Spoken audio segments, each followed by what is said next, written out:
Bonsoir à tous, bienvenue sur le plateau Equinox Soir, votre décryptage quotidien de l'actualité de lundi à vendredi entre 19h et 21h. Vendredi 15 mai dernier, dans une déclaration spéciale, le Premier ministre, chef du gouvernement, Chief Dr Joseph Dione Ngouté, relevait que le président de la République avait décidé de la réouverture des établissements scolaires et universitaires ainsi que les grandes écoles à la date indicative du 1er juin 2020 en fonction de l'évolution de la pandémie du coronavirus au Cameroun.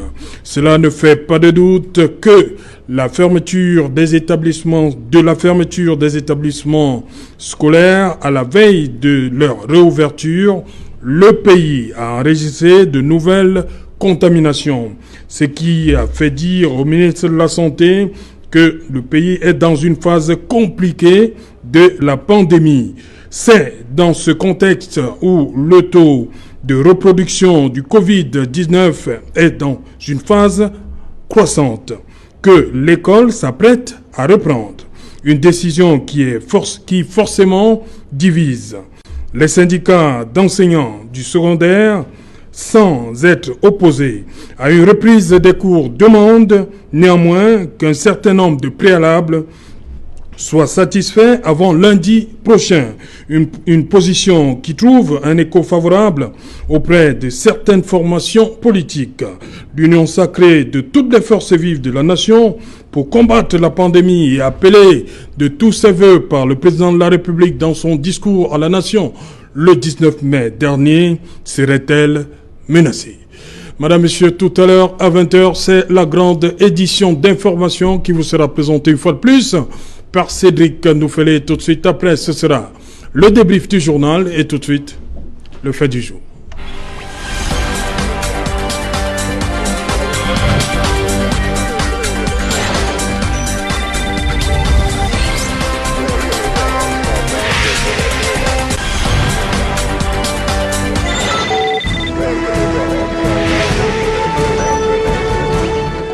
Phase compliquée, ce sont les expressions, je vous l'ai dit depuis hier, phase compliquée de la pandémie, phase compliquée du coronavirus et reprise des classes.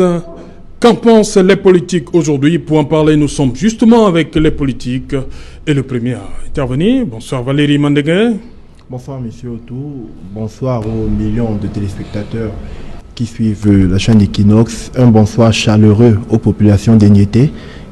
J'ai oublié peut-être de le dire, Valérie Mandégué va défendre les couleurs du Rassemblement démocratique du peuple camerounais. Nous prenons tout de suite la direction de la région de l'extrême nord. On nous attend Aboubakar Ousmane May. Bonsoir Aboubakar.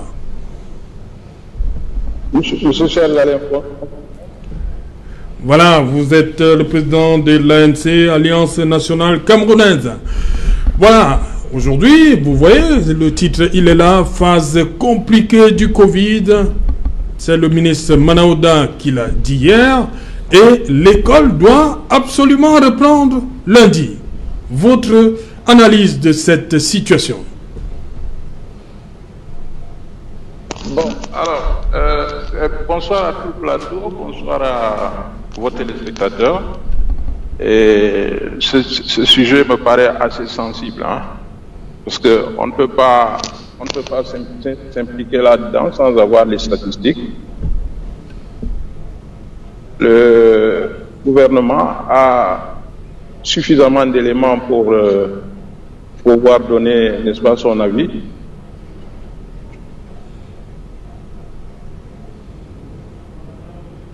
Voilà, on va revenir à Aboubakar Ousmane May.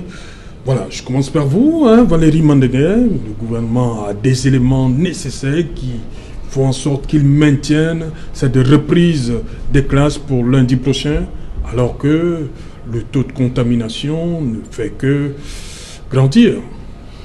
Ça inquiète.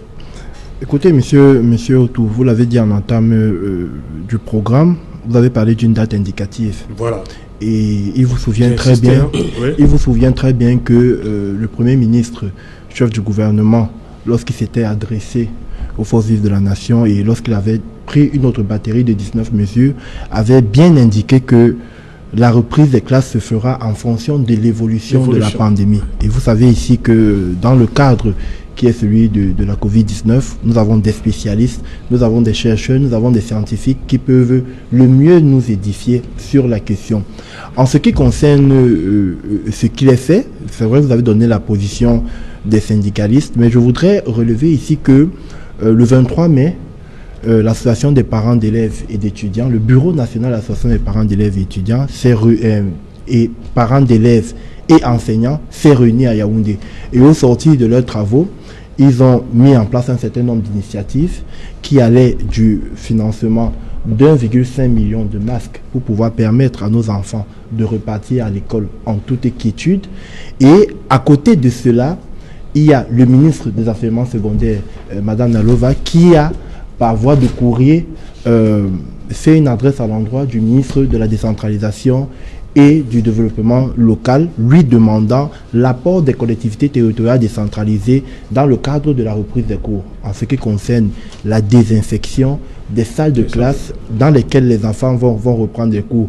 Et à côté de cela, vous avez des structures républicaines et nationales telles que Kamwata qui ont été mis déjà en contribution pour pouvoir permettre à ce que nos établissements soient suffisamment fournis en eau potable pour que les enfants puissent laver les mains. Et en dehors de toutes les stratégies qui ont été mises en place, il faut aussi relever que les élus locaux déjà ont pris le bras fort de cette lutte contre la Covid-19. Et c'est justement le lieu, le chef de l'État l'a rappelé le 19 mai. Il a eu un sentiment de gratitude envers toutes ces forces vives de la nation qui ont compris que la Covid-19 n'est pas un sujet ou un débat politique. C'est un sujet qui nous concerne tous. C'est un sujet qui appelle à l'union sacrée de tous les Camerounais, de tous bords, pour pouvoir endiguer au minima cette pandémie. Vous savez que cette pandémie a pratiquement dévasté tous les systèmes de santé qui puissent exister.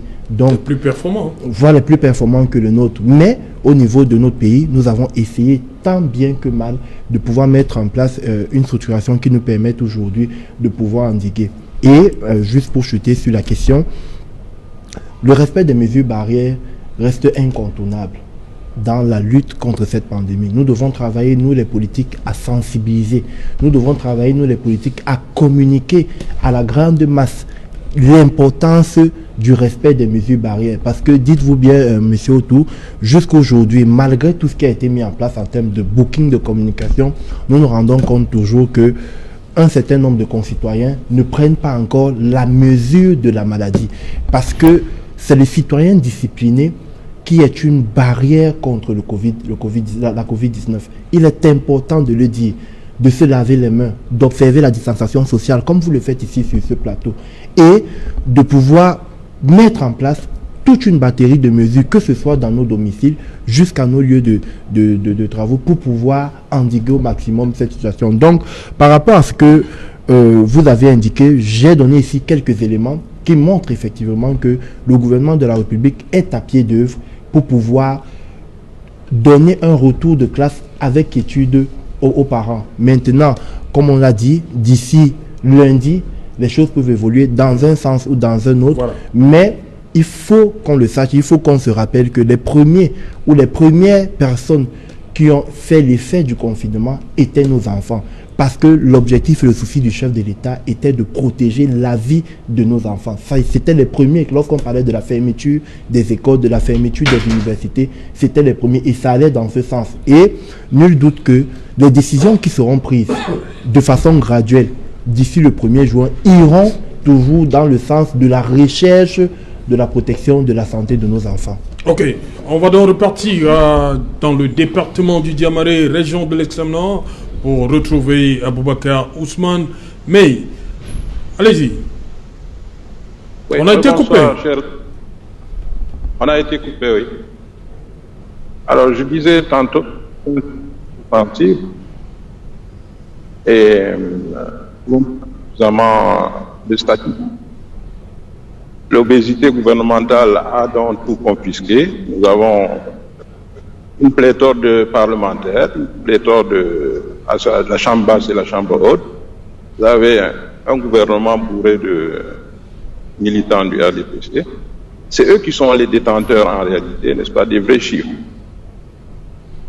Alors, toute aventure dans le sens de tirer, n'est-ce pas, de leçons, vient d'anticiper sur des mesures de notre part, qui n'avons aucun argument, je vais dire, sur le plan statistique, serait une aventure. Il y va de la vie de concitoyens, surtout de la jeunesse. Le Grand Nord, par exemple, vous avez à peu près 6 villes qui sont concernées, le Meganga, Gaoundéré, Maroua, Gawa, Yagua et Kousseri, Kaélé et Kousseri, qui ont certains départements. Je pense que le gouvernement s'y est très mal pris. Il aurait dû y avoir, n'est-ce pas, des centres, des caravanes, tels que ça se fait quand il y a élection, n'est-ce pas, dans le pays. Vous avez des multitudes de cylindrés que nous voyons défiler. Là, on ne voit personne. Il y a plus de 100 sénateurs quand même. C'est pas rien. Même si on faisait une commission de 10 sénateurs pour sillonner le pays, on aurait pu glaner des informations crédibles. Et là, quiconque vous dira que les étudiants rentreront dans un environnement serein, vous raconte là des histoires.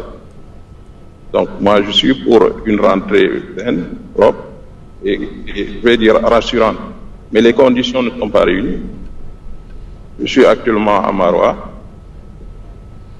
Nous avons suffisamment d'aperçus sur le fonctionnement des populations.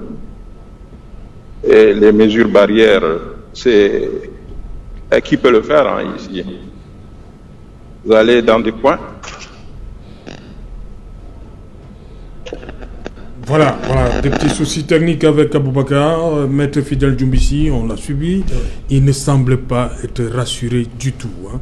On est à quelques jours du 1er juin. Aboubakar Ousmane Mey pense que c'est le gouvernement et les membres du RDPC qui ont les vrais chiffres et qui ne communiquent pas à la population. Oui, de ce point de vue, Serge, il a raison, parce qu'il y a eu certaine opacité pour ce qui est sur la gestion de cette crise, et également beaucoup plus sur les statistiques, parce que nous n'avons pas les statistiques réelles. Et c'est vrai qu'ils puissent dire que c'est le gouvernement RDPC qui conserve et qui sait et même et ne veut pas donner la réalité sur l'évolution de la pandémie. Non, je voudrais relever que je me réjouis de ce que M. Mandingue ait reconnu que c'était une date indicative. Oui. Également que le Premier ministre ait dit que c'est en fonction de l'évolution. Donc, je constate ça et j'espère, sans être très optimiste, parce que connaissant ce gouvernement, que d'ici au 1er juin, qu'il faudra faire ce qu'il faut faire pour juger de l'opportunité de la reprise des cours. Parce qu'il faut voir s'il est même opportun que les cours reprennent. Nous aimons bien que nos enfants rentrent à l'école, nous sommes parents d'élèves. Et nous aimons bien, mais ces enfants ne vont pas rentrer à l'école à tout prix et à tous les prix. Parce que aller à l'école dans ces conditions, c'est s'exposer, c'est exposer nos enfants. Et nous-mêmes, puisqu'ils vont à l'école, ils vont rentrer à la maison, nous retrouver peut-être avec l'infection et nous la communiquer. Donc, nous pensons qu'il est encore temps que le gouvernement puisse se ressaisir. Parce que à l'état actuel, les conditions ne sont pas réunies pour que l'école reprenne. Et ce qu'il faut faire, et je reviens aussi encore à M. Mandingue qui a relevé, il a évoqué la réunion des associations des parents d'élèves et des élèves. Et vous observez que ce gouvernement se comporte toujours de manière arrogante et avec mépris et pour la prise des décisions ne prend pas le soin de concerter les partenaires, les parties prenantes. Parce que si vous avez des partenaires qui sont les associations des parents d'élèves et également les associations d'élèves, normalement l'administration devrait dans un dialogue négocier et écouter surtout les syndicats. Moi, je suis cette émission tous les soirs. Il y a des soirs où les enseignants ont défilé sur votre plateau. Et même les responsables des syndicats qui ont indiqué qu'ils ne sont pas consultés. Les responsables syndicaux qui sont sur le terrain, les enseignants qui sont sur le terrain, qui savent comment ça se passe. Et le ministère de l'Éducation nationale ou bien le ministère de l'Enseignement supérieur sont restés dans leur bureau à Yaoundé et décidé que l'école doit reprendre sans vérifier si le dispositif de sécurité pourra être là. Et également, les enseignants ont posé des problèmes qui, pour le moment, n'ont pas trouvé de solution. Il y a le problème de personnel. Oui. Parce que même si le gouvernement a dit en dernière décision, en dernière analyse, que sauf les élèves des classes d'examen vont reprendre. Jusque-là, il va toujours un problème. Il y a un problème de personnel, d'enseignants. Et également, même le problème d'infrastructure, même si on va occuper les classes qu'occupent les enfants de classe intermédiaire, ça ne va pas résoudre le problème, mais également, et surtout le problème d'enseignement, d'enseignants, de personnel enseignant dans le privé. Parce qu'au moins 40%, et les experts le disent, des enseignants dans le privé viennent du public. Comment on va faire de ces enseignants-là, de ce personnel? Comment ils pourront? Est-ce qu'ils ont le don d'ubiquité pour être partout, dans le public et dans le privé en même temps? Parce qu'il faudra faire dans un temps bien réduit pour pouvoir... Parce qu'on va diviser une classe qui avait un seul enseignant, sera divisée maintenant peut-être en 4, parce qu'il y a des effectifs de 150, il faudra diviser peut-être en 3 ou en 4.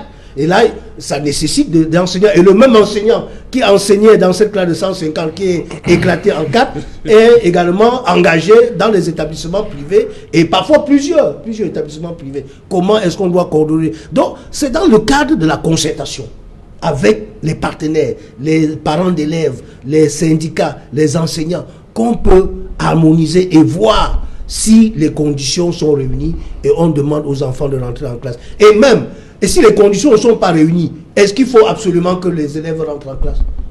Est-ce que c'est opportun? Okay. Il faut qu'on apprécie l'opportunité. Voilà, justement, je vais poser cette question de l'opportunité à Loïs Parfum-Voum, qui nous attend depuis la capitale Yaoundé. Loïs Parfum-Voum, du Social Democratic Front, ce 26 mai. Beaucoup de choses, on va en parler sûrement en deuxième partie dès qu'il en soit. Le SDF, le 26 mai. Restons d'abord dans cette première partie. Loïs Parfum-Voum, épidémiologiste. Vous êtes... Aujourd'hui, vous êtes parents. Est-ce que c'est opportun de reprendre les classes lundi prochain, 1er juin?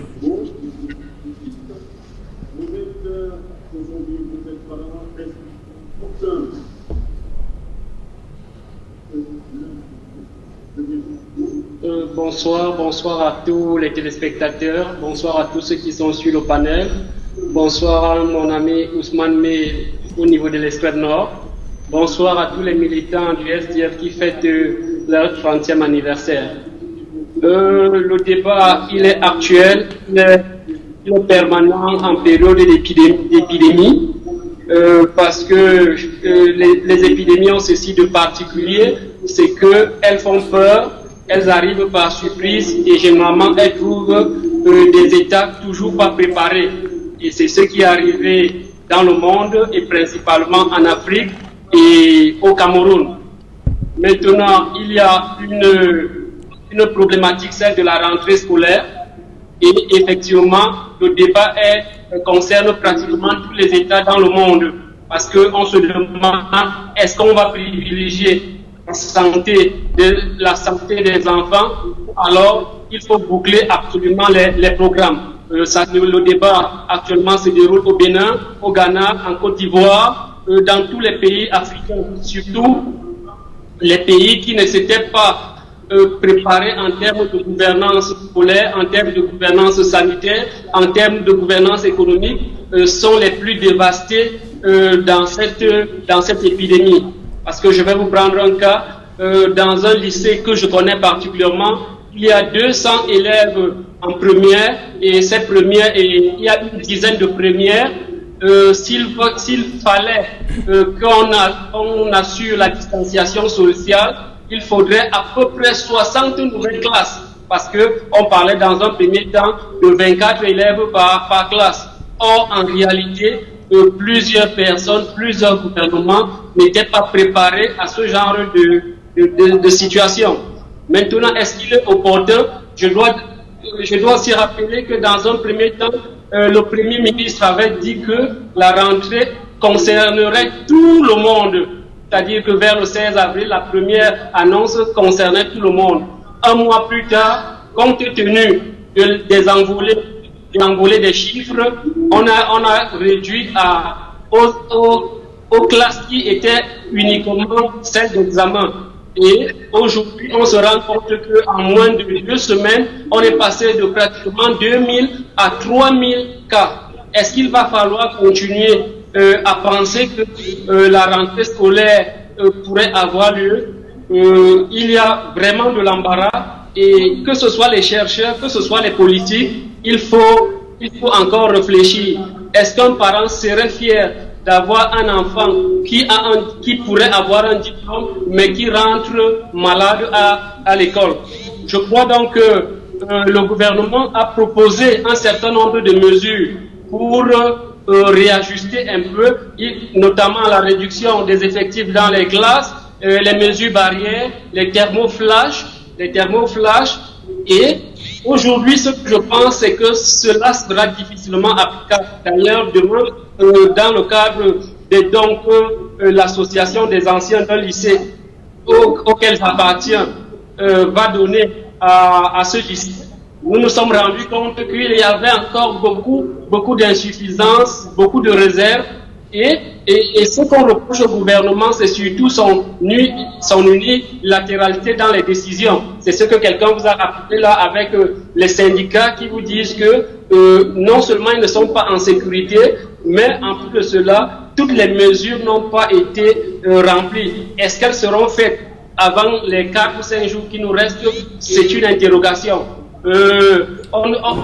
On pourrait par exemple se demander, et on aurait dû faire ces études, combien d'enseignants sont infectés aujourd'hui? Si on a ce rapport, on dit ok, est-ce qu'on peut étudier, dans quelle mesure est-ce qu'on peut faire les tests, ne serait-ce qu'aux enseignants, parce que je rappelle que la tranche d'âge des enseignants aujourd'hui n'est pas trop connue, parce que cette infection a pour cible, pour personnes vulnérables, les personnes âgées. Est-ce que nos écoles sont composées de personnes vulnérables ou bien les enseignants ont plus de 50 ans?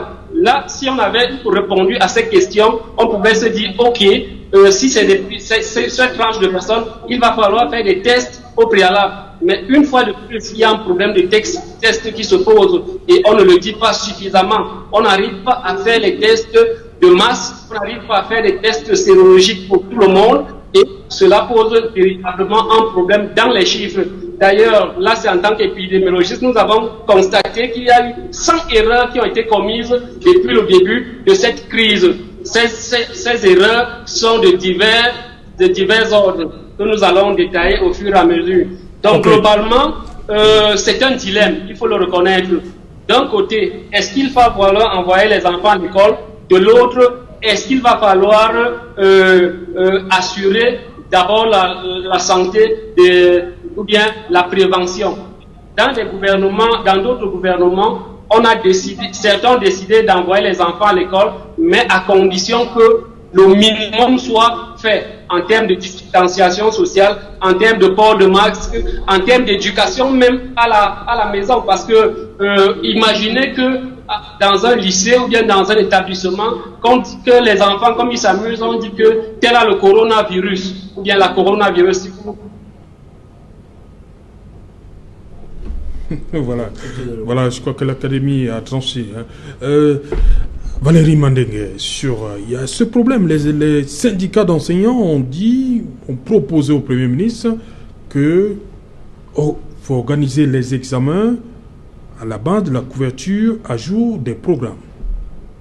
C'est-à-dire que l'année scolaire est terminée et on se prépare juste pour les examens.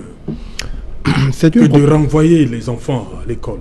C'est une proposition parmi tant d'autres, hein, Monsieur Otou. Oui.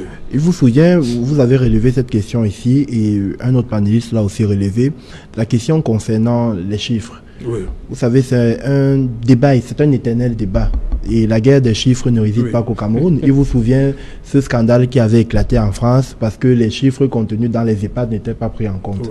En Chine également, il y a tout un scandale qui est parti là-bas sur la guerre des chiffres. Donc, ce qui se fait, c'est qu'il faut féliciter la transparence avec laquelle le gouvernement mène ce combat. Quotidiennement, il est fait un point sur la Covid-19. Mais ce point est fait au moment où il y a des informations qui peuvent diluer d'un moment à un autre. Aujourd'hui, nous ne sommes plus à la querelle des chiffres. Nous sommes à la querelle de l'action. Il faut une action concertée de tous les partenaires. Je voudrais dire ici à M. Ousmane, mais que la Covid-19 n'est pas une pandémie de partis politiques. Lorsque le coronavirus vous frappe, il ne sait pas si vous êtes du RDPC, du SIF ou du MRC. Donc, lorsqu'il a pris sa parole tout à l'heure, il a semblé indiquer que le RDPC, entre guillemets, s'était enfermé dans un unilatéralisme, ce qui est faux, parce que au jour, le comité central de pilotage de la Covid-19 s'entoure de l'ensemble des experts sur la question, qui ont qualité et compétence à parler de la question de cette épidémie. Ça, c'est d'un. De deux, je voulais dire ceci. Maître Djoubissi n'a peut-être pas actualisé ces informations en arrivant au studio. Les syndicats ont bel et bien tenu pas une des séances de travail avec Madame le ministre. Et au sorti de ces travaux, il a été fait une proposition de 8 mesures qui sont sur la table de Madame le ministre des enseignements secondaires. 8 mesures phares qui, selon ces syndicats-là, peuvent amener à une rentrée sans quiétude. Ça, c'est d'un. De deux, à côté d'eux, vous avez l'association des parents d'élèves et d'enseignants, son bureau national avec les démembrements régionaux qui ont aussi tenu des travaux et qui ont donné leur copie à Madame le ministre. Eux, ils sont allés plus loin parce qu'ils se sont déjà portés garant à un financement qui les permettrait à ce que au 1er juin lundi, les enfants aillent à l'école avec un minimum, entre guillemets, minimum syndical. Maintenant, pour revenir à la question que vous étiez en train de poser, c'est un dilemme. Personne ne viendra faire la politique de l'autruche ici. C'est un dilemme de la priorité de ce qui doit être fait. Mais il vous souvient très bien, monsieur Autou, que lors de l'adresse à la nation le 19 mai, le chef de l'État a demandé au gouvernement et à ses ministres d'être inventifs, d'être créatifs. Parce qu'en réalité, le coronavirus nous impose à tous de changer nos habitudes, de changer nos réflexes et de pouvoir improviser, mais improviser de façon citoyenne, de façon républicaine. Donc, que ce soit dans le cadre de la rentrée du 1er juin, nous tous, nous sommes en attente, nous sommes tous des parents. Avant d'être des militants, nous sommes tous des parents. Et cette question, au-delà de la question sanitaire, est aussi une question sociale. Comment est-ce que nos enfants vont repartir à l'école? Quelles sont les mesures qui sont prises? J'ai essayé de vous édicter les mesures qui sont déjà prises et qui n'attendent que l'application. Il y a un trait, le ministre de la décentralisation et du développement local est en train d'instruire les collectivités territoriales décentralisées d'accompagner ces établissements. Parce que aujourd'hui, lorsqu'on parle de désinfection de nos salles de classe, ça n'a pas été budgétisé. Nos établissements n'ont pas le budget actuel pour pouvoir le faire. Donc, les collectivités territoriales décentralisées sont appelées au secours. Et à part ces collectivités territoriales décentralisées, vous avez les élus qui eux-mêmes sont appelés au secours. Vous savez que depuis que cette pandémie frappe le Cameroun, au-delà du plan spécial de riposte du chef de l'État, les élus se mobilisent matin, midi, soir dans nos contrées pour pouvoir communiquer, pour pouvoir relayer le message de protection et des mesures barrières et aussi pour pouvoir assister les populations. Parce que c'est cette assistance-là qui va continuer. Il faut que dans nos établissements, comme les syndicats l'ont indiqué dans la lettre qu'ils ont envoyée au ministre, il faut par exemple que nous ayons des dispositifs de lavage de mains pratiquement à tous les coins. Il faut que nos enfants aient des gels. Il faut qu'on mette des dispositifs de thermoflash à l'entrée des établissements pour qu'on puisse détecter au maximum. Maintenant, en ce qui concerne la distanciation sociale, il est clair qu'un enseignant, nous avons tous été à l'école, nous savons où un enseignant se place, nous savons où les élèves se placent. Mais il faudrait que cela soit édicté de telle façon que nous ne tombions pas dans des imbroglios. Parce que le ministre de la Santé l'a encore relevé hier, nous devons tous être prudents. Malgré toutes les mesures qui sont prises, il faut toujours que nous continuions à communiquer aux masses. J'invite M. Ousmane May sur ce panel, j'invite M. Fidel Djoubissi à se mettre de concert avec toutes les forces vives de la nation pour pouvoir communiquer, parce qu'aujourd'hui, le principal danger, on ne le redira pas assez. Tant que les mesures barrières ne sont pas respectées, nous aurons beau envoyer nos enfants à l'école en janvier 2021, qu'on n'aura pas résolu cette question. Il faut éduquer les masses. Nous devons travailler, tous ces élus. Vous voyez, lorsque vous parcourez la ville de Douala, vous voyez les pancartes partout, vous voyez les affichettes partout. Mais même ces imams-là qui nous ont aidés à travers les langues vernaculaires, parce que ce n'est pas tout le monde qui lit le français, il y a tout un ensemble de personnes, des chefs traditionnels qui travaillent au quotidien pour que nous puissions contenir cette menace. Je rappelle qu'il est mondial, M. Ousmane Mey. Ce n'est pas une menace du RDPC. Ce n'est pas un virus qui ne va frapper que le RDPC ou bien qui va frapper la société civile. C'est un virus qui frappe les Camerounais, qui ne connaît pas d'identité. Et c'est pourquoi le chef de l'État nous a demandé d'être unis. Le chef de l'État a d'abord adressé un mot de gratitude à l'ensemble de ce personnel soignant qui, tous les jours, au gré de sa vie, combat cette pandémie, et il nous a appelés tous à faire front commun, un temps soit peu, pour protéger la vie de nos concitoyens. Si nos concitoyens ne sont pas en vie, nous n'allons gouverner personne, M. Ousmane Mey. Si nos concitoyens ne sont pas en vie, M. Djoumbissi, nous n'allons gouverner personne. Donc, ce que nous devons relayer, nous devons nous faire l'écho des mesures barrières du gouvernement et de ceux de l'OMS. Ok. Voilà, Aboubakar Ousmane Mey, justement, vous avez suivi Valérie Mandengue, il revient sur les propos du chef de l'État. C'était le 19 mai dernier, Union sacrée pour combattre le Covid-19. Oui, monsieur Alain, Valérie a la pression. Moi, ce que je dis, j'ai été convié à ce plateau en tant qu'homme politique et représentant de l'ANC. Et je donne donc mon point de vue en tant que politique. Je ne suis ni médecin, ni technicien de la santé, ni virologue. Donc, je dis simplement que, à l'observance, tel que le problème se pose là, dans l'urgence, parce que le 1er juin, c'est bientôt, ouais. Je dis le RDPC qui tient dans les leviers, qui tient dans le pouvoir, a disparu. Pendant la campagne électorale, on a vu des caravanes et des caravanes. On a vu beaucoup d'argent distribué.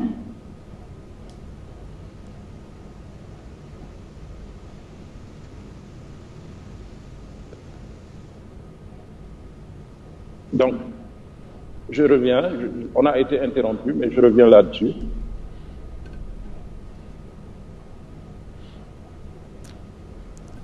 Oui, bon, voilà, Maître Fidèle Djoumbissi, on va revenir à Boubacar dans un instant. Ouais.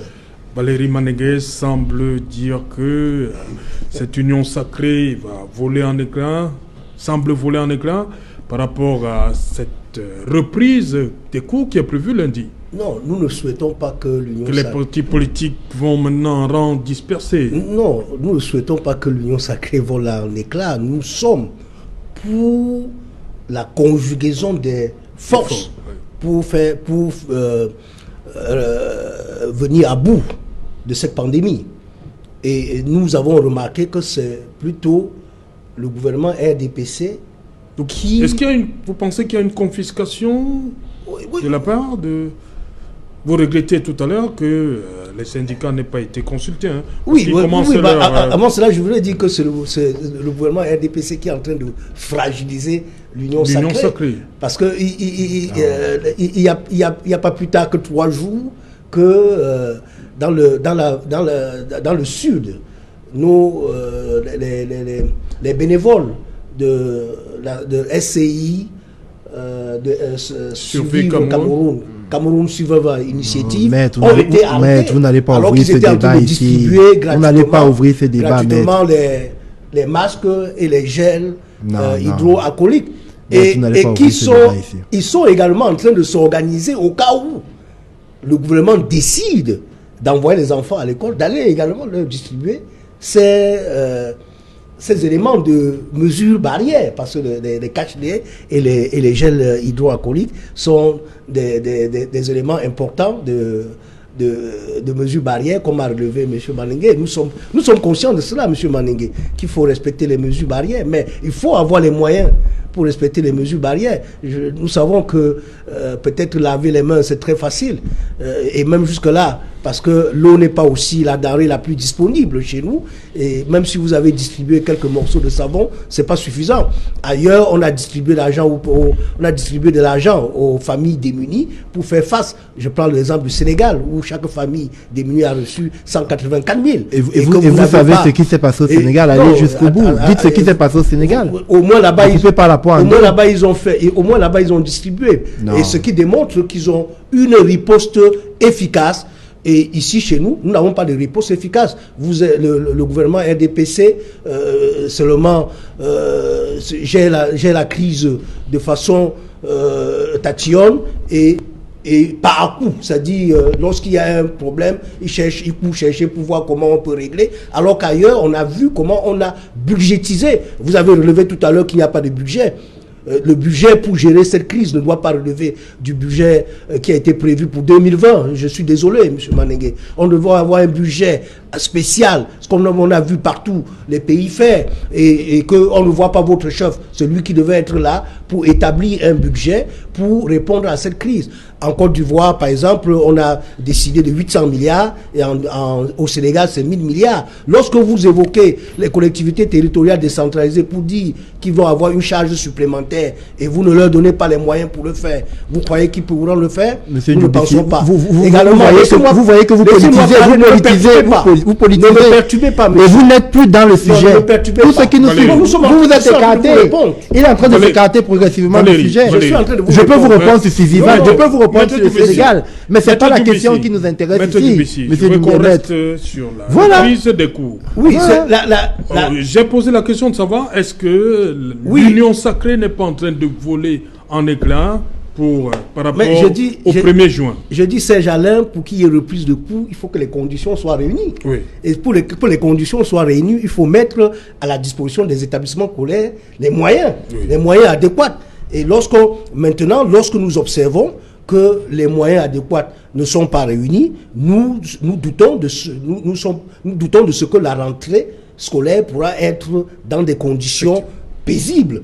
Et je voudrais dire à M. Manengue que si Madame le ministre de l'Éducation de base ou de secondaire a tenu des réunions, nous ne savons pas. Je parle sous le contrôle de Serge Alain, qui est un journaliste. C'est pourquoi je vous ai demandé de réactualiser. C'est pourquoi je vous ai demandé de réactualiser vos informations avant d'arriver au débat. Vous arrivez au débat, c'est des choses qui sont connues. C'est des choses qui sont connues. Serge peut vous détailler les 8 mesures des syndicats. C'est des choses connues. Non, Valérie Manengue. C'est des choses connues. Est-ce qu'ils sont assis dans les syndicats ont adressé une lettre au Premier ministre le 20 mai dernier. Ils se plaignent au premier paragraphe.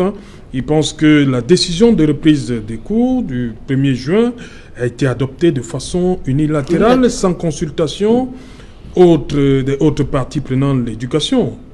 Donc, ils se plaignent de ce qui n'est pas été associé à cette décision de reprise des classes pour les classes d'examen, il faut le préciser, le 1er juin prochain. Vous êtes en train de parler les syndicats du 20 mai. Moi, je peux vous ressortir ici les 8 mesures qu'ils ont adressées au gouvernement. Mais c'est 8 mesures. Est-ce que ça a été publié pour une question aussi sensible que l'éducation où nos enfants sont impliqués? Et on fait l'effort d'aller vers l'information. Vous pensez l'information va venir vous trouver au Jar ou au Grand Moulin? Mais faites l'information. Faites l'effort. Je n'ai pas vu. J'ai cette information par quelle magie? Non. Par quelle magie? Et voilà ce qui était proscrit. Cette politisation, vous estimez toujours vous MRC, que même la Covid-19 doit être un débat qui doit vous permettre de vous sublimer. C'est-à-dire, un temps soit peu, vous ne pouvez pas avoir la mesure, la décence de pouvoir avoir l'humilité de discuter, de dialoguer. C'est ce que vous faites. C'est la défiance aux autorités. Vous parlez de Suvival. Suvival a un argument juridique. Suvival a droit d'exister, monsieur maître. Vous êtes juriste. Mais vous ouvrez des débats que vous ne pouvez pas faire. Restons dans le sujet. Restons à l'école le 1er juin. C'est tout. La question de l'opportunité. Oui, voilà. Parce que tout le monde d'accord sur la question de l'opportunité de retour à l'école. Je pense que j'ai suivi les enseignants et les responsables syndicaux de l'enseignement qui ont donné leur avis sur l'opportunité de reprise de cours. Et ils ont bien indiqué que, vu l'état d'avancement du programme, Oui, voilà. vu l'état d'avancement du programme, c'est sur ce plateau qu'un enseignant... Oui. Ils ont avant le 17 mars dernier, ils avaient déjà fait 26 semaines de cours. 26 semaines de cours. Donc plus de 70%. Plus de 70% du programme sont couverts. Oui. Et ils pensent qu'au lieu de courir le risque d'amener les enfants à l'école, il serait plus judicieux de programmer les examens. Parce que programmer les examens de fin d'année, c'est plus facile. C'est plus facile de programmer pour avoir... On peut avoir suffisamment d'espace, on peut avoir des infrastructures, on peut avoir beaucoup de salles de classe, même en utilisant les salles de classe dans les établissements privés. Oui. On peut multiplier les centres d'examen et mettre les enfants même 24 par classe. Comme j'ai vu en Côte d'Ivoire ce matin, où les enfants sont assis 2 par banc et après un banc, d'autres sont assis. Il y a la distanciation. Mais dans la situation actuelle, il ne pourrait pas avoir distanciation. On ne pourrait pas avoir les moyens pour mettre en place le dispositif pour respecter les mesures barrières. La Côte d'Ivoire vient de doter les établissements scolaires de 80 millions de masques, de cache-nez. Voilà, on veut renvoyer nos enfants à l'école sans leur donner les cache-nez. Déjà même que les plus démunis ne parviennent pas à avoir. Pas 80 donc millions.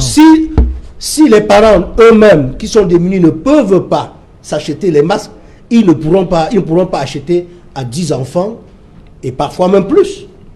Donc, d'où la proposition des associations des parents d'élèves et d'enseignants. Le Premier ministre, dans sa déclaration, demande que les établissements puissent fournir aux enfants démunis. Hein. Les parents qui ne pourront pas, l'établissement a l'obligation de donner un masque à l'enfant lorsqu'il arrive. C'est Jalin. M. Manengue a relevé tout à l'heure que les établissements privés n'ont pas prévu ça dans leur budget. Oui. Donc il n'y a pas de l'argent. Il faut que le Premier ministre soit conséquent en leur dotant des moyens, en leur affectant des moyens pour cela. Oui. Sinon, on va trouver des enfants dans les établissements qui n'auront pas de masque. Parce que les établissements vont dire qu'ils n'ont pas de moyens pour ça. Okay. Et c'est pour ça que sur ce point, et comme dans d'autres composantes, parce qu'il y a dans la lutte contre la pandémie, il y a la composante économique, il y a la composante sociale, la composante sanitaire. Donc, dans toutes les composantes, ce régime démontre qu'il ne peut pas. C'est pour ça qu'on n'a pas un plan de riposte clair et efficace. Okay. Et à cause de ces pandémies, on constate que le 38 ans de gouvernement, 38 ans de gestion calamiteuse et catastrophique. Vous n'arrivez même pas à avoir un peu de décence. Moi, je pense... À un moment où le pays est affligé, à un moment où des familles ont perdu des personnes du fait du coronavirus, vous n'avez même pas le minimum de décence. Vous continuez toujours dans cette exacerbation qui n'a pas lieu d'être ici. Vous ne verrez aucun pays dans le monde, Serge, avec vos permissions, vous ne verrez aucun pays dans le monde, même des pays, c'est-à-dire les moins enclins démocratiques, vous ne verrez jamais ce que vous êtes en train de faire. Où des partis politiques d'opposition estiment que c'est le moment de faire de la politique lorsqu'on est face à une pandémie. Vous êtes allé à la Quintini voir les malades du coronavirus, vous êtes allé au stade militaire. Est-ce que vous connaissez la souffrance que les Camerounais ont en ce moment? Mais vous trouvez toujours un moment pour vous de faire de la publicité, de faire du marketing politique, de faire même... Non, maître, peu de décence. Merci. Un peu de décence. Aboubacar, Ousmane Mey, ce débat qui a cours en ce moment, les enseignants, à travers leurs syndicats, pensent qu'on peut arrêter l'année scolaire et passer tout de suite aux examens, en fonction, par rapport, ils le disent, par rapport au taux de couverture des programmes. Plus de 70%. Est-ce que cette solution vous semble idoine? Une fois de plus, je reviens sur ce que je disais d'entrée. C'est une affaire de statistiques. Et le gouvernement est le seul partenaire qui a les données. Je prends l'exemple de Marois, oui, où l'université est éparse. Vous avez plusieurs départements, mais dans des secteurs différents. Ce qui fait que les mesures de confinement, les mesures de sécurité, les mesures barrières ne sauront être appliquées de façon bétique. Vous avez des enseignants qui viennent d'un peu partout, On ne pourra pas pister. Dans tout ça, je dis, le RDPC, je reviens là-dessus, en homme politique. Je ne peux avoir qu'une analyse politique et non scientifique. Le RDPC a tous les moyens, s'est accaparé de tous les moyens. Je disais tantôt durant la campagne électorale, ils ont vraiment battu le macadam. Ils étaient partout avec des véhicules, ils étaient partout avec des beaux vêtements. Aujourd'hui, où il faut sauver des vies, on ne les voit pas. Vous voulez donc qui mène la campagne de proximité? Avec quels moyens? Et dans quelles conditions de sécurité? Vous prenez par exemple mon département, le Conakry. Avant-hier, vous avez suivi qu'il y a eu une entrée de Boko Haram à Soueram, je crois, où 2 militaires ont été abattus. C'est un peu comme ça dans le maillot Salvat régulier, dans le maillot Canada c'est régulier. Nous avons donc d'autres choses. Alors, ces gens qui ont donc les manettes du pouvoir auraient dû penser d'abord à cette misère des plateaux, sécuriser un peu les voies, rendre crédible l'équipement humaine. Ils l'ont pas fait. Et voilà que le corona s'est ajouté à cette affaire. Ils disent que les enfants doivent entrer à l'école. Mais je dis, les conditions ne sont pas réunies. Parce que personne dans le Grand Nord ne pourra vous dire, voilà, nous détenons les statistiques qui permettent à ce que les gens rentrent donc, dans les universités. Et prendre donc une posture, une position dans cette affaire serait une aventure pour l'ANC, pour nous. Nous attendons que le gouvernement, comme au Sénégal, comme ailleurs, ouvre ces portes pour que nous puissions collaborer, discuter de ce que nous pensons de cette affaire.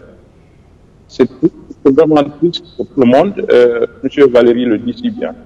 Mais nous avons vécu des situations similaires. Par exemple, en février 2015, 250 personnes ont été abattues à protocole le même jour. Personne n'a réagi. Personne n'a réagi. Aujourd'hui, nous en sommes à d'autres cas de décès. C'est triste pour le monde. Mais les conditions, pour moi, ne sont pas crédibles pour prendre position et donner un avis, n'est-ce pas, que ce soit pour la rentrée ou non. Le gouvernement a compris toutes les données. Mais malheureusement, on ne les voit pas. Quelques mesures, n'est-ce pas, pionnées. Je disais, il fallait que quelques conditions soient prises, mais au sein de leur structure, s'ils ne veulent pas de nous, on les voit. Vous avez des organismes comme le CERAC, vous avez des États d'énergie africains, on a vu beaucoup d'occidentaux parader là dans des centres, mais ces centres-là n'existent plus. Les fondations X, fondations Y, on ne les voit pas. Le Grand Nord, il est à peu près à 40-45% de la population générale. Et si jusque-là, on n'a rien senti, ça veut dire qu'il n'y a pas grand-chose qui se fait, ou bien les gens se concentrent juste dans les métropoles Douala et Yaoundé. Et il ne faut pas oublier donc que l'université existe aussi dans le Grand Nord. J'ai cité les 6 villes concernées par les départements, Meganga, Gaoundéré, Gawa, Marwa, Kaélé, Kéri, et aucune mesure n'a été prise. Ici même à Marwa, j'ai un ami, un enseignant d'université, à 2 pas de lui, il y a un hôtel de confinement. Il l'a su simplement le jour où il a vu un corps sortir, un corps bien emballé. Il a donc compris qu'il y a une situation qui n'est pas tout à fait claire là-dedans. Et il s'est rappelé, il a dit oui, c'est un hôtel de confinement. À 200 mètres de chez lui, il ne savait pas. Donc, ils ont confisqué dans l'instrument de la communication. Le ministre, justement, parlons pas, le ministre qui est de chez nous, justement, qui est de Mokoto, de l'extrême nord. Et je sais pas, sa femme est allée faire des dons là-bas. Et point barre, elle est rentrée. Alors, elle aurait pu attendre la rentrée scolaire pour venir donc faire quelque chose pour les étudiants, mais ça n'a pas été fait. Donc, je dis, c'est des observations politiques, c'est pas une analyse scientifique. J'attends donc, si le gouvernement a des dates statistiques à présenter, nous les présente, et puis nous. Ok, voilà, on va revenir à vous, Aboubacar Ousmane Mey, Valéry Mandengue. Tout le monde semble dire que lundi, ça risque d'être grave. Parce que ce n'est pas prêt. Personne n'est prêt. Non, je ne partage pas entièrement votre pessimisme, M. Outou. Je pense que humblement que la rentrée scolaire de lundi est un pari pour toute la communauté éducative. Oui. Et quand on dit communauté éducative, ce n'est pas que les enseignants, Oui. ce n'est pas que les chefs d'établissement, ce n'est pas que le ministère, c'est aussi nous les parents. Oui. Et dans la batterie de trains de mesures, ci et là, vous allez regarder, si vous, le temps du journal, vous allez voir, les établissements sont en train de prendre des mesures. Au lycée Jos, par exemple, vous aurez des thermoflash qui seront aux entrées, vous aurez des pères éducateurs qui seront dans les salles de classe, il y aura 1 minute Covid, vous aurez des masques qui seront distribués aux enfants. Tout cela a été pris dans le Vous cadre... dites bien le lycée Jos. J'ai pris un cas d'exemple. Oui. Le conseil d'établissement du lycée Jos, c'est ce qu'il est en train de faire. Oui. Et il n'est pas en train de le faire seul. Ce qu'il fait, le lycée Mongo le fait, le lycée d'Aqua le fait. Je ne dis pas que Vous c'est êtes un dans le échantillon. bruit. Je ne dis pas que c'est un échantillon global, mais ce que je suis en train de dire, Oui. c'est que c'est un pari collectif, la reprise des classes du 1er juin. Au-delà des exemples ci et là, tous les chefs d'établissement de ce pays, dans le secondaire, dans le primaire, sont mobilisés en ce moment pour rendre, cette rentrée effective, parce que jusqu'au jour où nous parlons, la rentrée aura lieu lundi. Sauf s'il y a des indicateurs, effectivement, qui viennent sur la table du Premier ministre et qui indiquent que cela ne peut pas être fait. Il va prendre des mesures correctives. Mais, officiellement, lundi, les enfants iront à l'école. Ce que nous demandons, ce que nous pensons qu'il faille faire, c'est que l'ensemble de la communauté éducative se mobilise. J'ai aimé des paroles, je ne vais pas dire des paroles, mais le passage de M. Voum qui expliquait le dilemme. Le dilemme, il n'est pas que politique, il est social parce qu'il nous concerne tous. Est-ce que tous ces établissements pourront avoir des thermoflash? Est-ce que tous ces établissements-là auront la capacité d'une désinfection quotidienne? Parce qu'il y a le problème de la désinfection. Vous pouvez accueillir des enfants et que parmi ces enfants, puisque si on est pratiquement à 5000 cas aujourd'hui, il n'est pas exclu que dans la communauté éducative, vous ayez des enfants qui vont rentrer dans le circuit ou des adultes avec la maladie. Donc, Okay. il faudrait qu'en interne, des dispositifs et des dispositions soient prises. Et c'est pourquoi tous ceux qui ont vu la correspondance de Madame le ministre au Mindevel ont très bien compris qu'il fallait faire preuve de synergie, de conjugaison d'efforts. Cela ne concerne pas que le MINISEC, le MINISUP ou les MINIDUP, il concerne également le ministère des Transports, le ministère de la Santé. C'est un tout. Et c'est avec ce tout-là que nous pourrons offrir à nos enfants une rentrée sans quiétude lundi. Voilà, on va rapidement prendre l'avis de Aloïs Parfenvoum sur cette décision-là de ramener les enfants à l'école, alors que les syndicats d'enseignants pensent qu'on peut passer tout de suite aux examens par rapport au fait qu'ils aient passé 26 semaines d'apprentissage.